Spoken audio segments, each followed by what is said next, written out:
there's a sneaky way to achieve good white balance inside of Photoshop, and that's using the Camera Raw filter. And I'd like to show you how to do that just now on a series of 5 images. So there's one concept I need to first introduce you to, guys, and that's the concept of smart objects. So I have my lovely cactus image just here, and I want you to note, very simple, I've just opened up a JPEG, we've got our background layer just here. Now if I come up to Filter, Camera Raw Filter, and let's make a change. Now I'm going to come back and explain these things properly very soon, guys. I just want to show you, I'm just throwing in a random change, using OK. Now that has made a permanent and destructive change to the pixels within this image. Now, generally, wherever possible, we like to avoid doing that inside of Photoshop, just in case we need to undo what we've done at a later stage. It's much easier if we do this non-destructively. So I want to show you how we can do that. So I'll just undo that. The best way to do that in this scenario is to turn this thing into a smart object. So if I right mouse click, convert to smart object, the pixels of this layer are now protected within this smart object. We can now apply filters to this, then later change and or remove those filters, and the pixels remain unchanged. So filter, Camera Raw filter, throw in lots of yellow again, choose OK. That filter is now applied to this smart object. I can easily turn the visibility of that thing off and on. I can double click on it to go back in and make a change. Say throw in lots of pink this time, choose OK, and again, we can turn that off and on. And even if we wish, throw this thing to the trash can and throw it away altogether. The great thing is, guys, we can save a file, reopen it the following day, and continue to make changes as long as we first turn it into a smart object. Okay, so let's dive into the white balance thing just now. So smart object, layer selected, filter, Camera Raw filter. So the little white balance section just here is what we're focusing on today. And you can see the white balance reads as shot when we first come in here. So let's change this to auto and see what happens. Now, this has actually given us a fantastic white balance straight up. And what it's actually done is we have 2 sliders just here, a temperature slider and a tint slider. The temperature slider, notice we can grab and adjust these if we wish. The temperature slider runs from blue through to yellow just here, and the tint slider green through pink. And I'll just pop that back to auto, and you can see when we hit auto, Photoshop and Camera Raw are doing their best to auto-analyze the image and dial in whatever numbers give us what it thinks is the best white balance. So that's looking pretty great, but sometimes auto's not always going to hit it, but that's usually my first place to go to. The next tool you want to try out is the white balance tool just up here. Now, if I click this, actually guys, what I should first do is set that back to as shot. So that's what it looked like when we came in. Having chosen the white balance tool, keyboard shortcut is I. What I'm looking for with this tool are areas that should be neutral. And they're also midtones, ideally, that should be neutral. So we're looking for something that should be gray. So we're trying to avoid blacks and whites. We can go for brighter grays and darker grays, but we're trying to avoid blacks and whites, and we're trying to find a mid-gray. So we know this stuff through here, or we don't know, we suspect this stuff should be white, or at least a very bright gray. So if I click on that, fantastic. It has also given us an excellent white balance. And you can see as soon as we change these sliders or use the white balance tool to do that, the white balance changes from as shot or auto to custom. So there's nothing wrong with that. Everything's working exactly as it should be. So guys, we've already seen auto, and we've already seen the white balance tool just up here. And you've already seen the third option, which is to actually adjust those sliders yourself. So if, for example, you came in and it was set to as shot, and you've taken one look at this and gone, I know exactly what I need to do here. I need to lose some yellow. So I can just drag this temperature slider, and bang, we're done at this point. So again, guys, first step is often hit auto. Second step, come up to white balance, and then the white balance tool that is, and then the third option might be to dial those in yourself. But you don't have to do those in that order, and you can actually mix and match as well, which I've kind of already demonstrated as well. If, for example, you set that to auto, you might generally like that, but then just come in here and tweak that a little bit, increase the yellow a little bit just to maybe warm up the scene. Let's say we're happy with that, choose OK, and there's our final result. And just to remind you guys, we can save, close, reopen this file.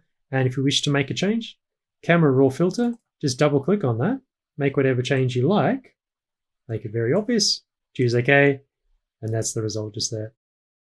Okay, so that's the general principle of everything that we're looking at in this session here, guys. So let's move through these last 4 images a little bit more quickly. Okay, here's a really good practical example. We've got ourselves a person just here. So right mouse click, convert to smart object, filter, camera raw filter. So let's try auto. Not bad, but I think it could be a little bit better. The color still looks a little bit wrong to me. Let's go grab our white balance tool. And now let's try and find ourselves a neutral area. So maybe her sweater should be. So let's just try and click maybe in a couple of areas. Guys, you don't just have to click once as well. You can click in multiple areas, and like, this is looking better, but I don't think we're quite there yet. So maybe let's try the wall then. So if I click out on the wall, okay, this is looking much, much better. So this suggests that whatever this thing in the background is, probably a curtain, I'm guessing, it's probably a either a white or like a shade of gray. So clicking on that has done a fantastic job. And again, just reminding you, maybe in this case, we're generally liking this, but want to warm this up a bit. So we could throw in, for example, just a little bit of extra yellow. That's looking pretty good. Oh, sorry guys, one thing I neglected to show you in the previous image, there's a fantastic little icon just down here. It's these 3 little sliders just here. If you click on it, it will show you your image without those changes that you just made inside of this panel just here. And if you click that back on, it will show you what it looks like with those changes made to that panel. So it's basically a before and an after button, before and after. So now if I choose OK, that's our result just there, and kind of just doing the same thing here, but just reminding you that little eyeball icon just there, you can turn that off and on as well. Okay, excellent. Let's have a look at another example with a person. This one's a little bit trickier. Let's right mouse click and choose convert to smart object, filter, camera raw filter. Okay, so first step, white balance. Let's try auto. So that's pretty good. I don't think it's quite there, but it's actually pretty damn good. So the next thing to try would be our white balance tool. Okay, this is a little bit tricky here, guys, because there's nothing that's a mid-tone gray, right? We've got some blacks down here, but if I start clicking around in this black area, you can see there's crazy amounts of noise here, and the color changes are pretty wild through the face just there. So this black or dark gray area isn't helping us out. And I also chose this image, guys, because I wanted you to see what happens when you start clicking on areas that are very bright. So I'm thinking maybe this should be like neutral, but watch what happens if I start clicking inside of here.